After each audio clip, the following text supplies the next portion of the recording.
3분 메시지 9월 3일 목요일 누가복음 3장 8절 회개에 합당한 열매를 맺는 그리스도인. 세례 요한은 예수님이 오실 길을 예비했던 사람입니다. 그는 자신을 가리켜 강야에 외치는 소리라고 칭하였습니다. 스스로를 소리라고 칭했으므로 그가 전하는 소리가 무엇인지가 중요할 것입니다. 그 소리는 바로 회개였습니다. 회개하여 합당한 열매를 맺을 것을 촉구하였습니다. 그리고 그 대상이 믿는 자들이었음을 주목해야 합니다. 아브라함의 자손이라 자부하던 그들에게는 충격적인 소리였습니다. 회개라는 것은 선택받지 못한 이방인들에게나 해방되는 말이라고 생각했습니다. 하나님은 돌들을 들어서라도 아브라함의 자손이 되게 하실 수 있습니다. 회개하지 않는다면 아브라함의 자손이라 말할 자격이 없을 뿐만 아니라 회개에 합당한 열매를 맺지 못하는 자는 마치 나무가 찍혀 불에 던지우는 것과 같이 심판을 받게 되리라는 것입니다. 실로 무서운 말씀이 아닐 수 없습니다. 코로나 바이러스로 모든 것이 혼란한 상황 가운데 있지만 그나마 다행인 것은 교회마다 회개의 필요성을 느끼고 건강한 영적 움직임을 보여주고 있다는 것입니다. 우리 교회도 예배와 기도를 통해 지속적인 회개 운동을 벌여 나가야 할 것입니다.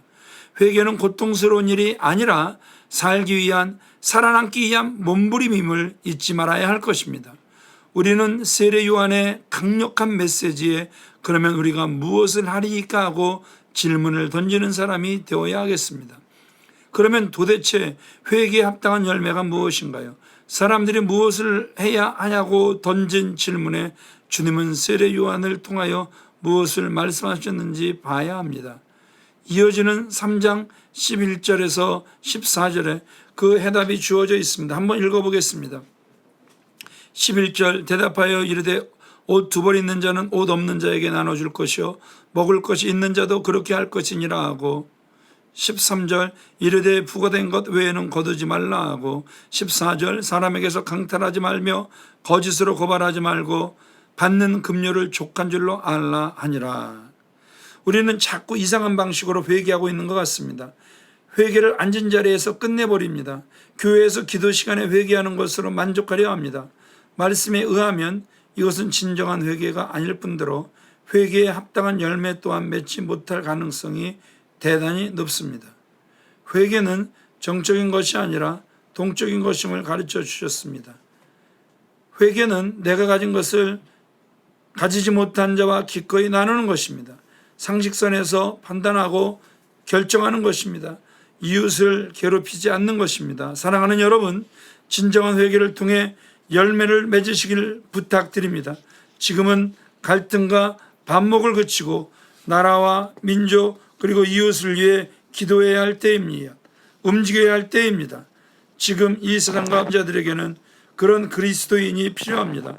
저와 누가 그런 그리스도인이 다 될 수 있기를 축원합니다. 목요일 한우 연약한 지체를 위한 기도입니다. 각종 질병으로 인해 고통받는 성도들과 병상에 누워있는 성도들을 속히 일으켜 세워 주옵소서. 고통 중에도 하나님의 은혜를 기억하게 하옵소서. 영적인 침체기에 있는 성도들의 마른 뼈에 생기를 부으시옵소서.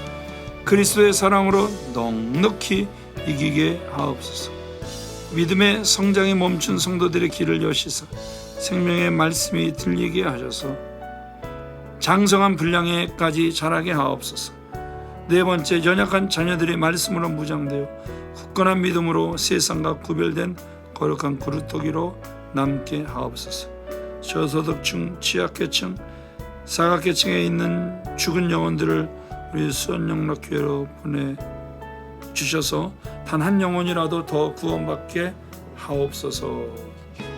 우리 다 함께 기도하시겠습니다.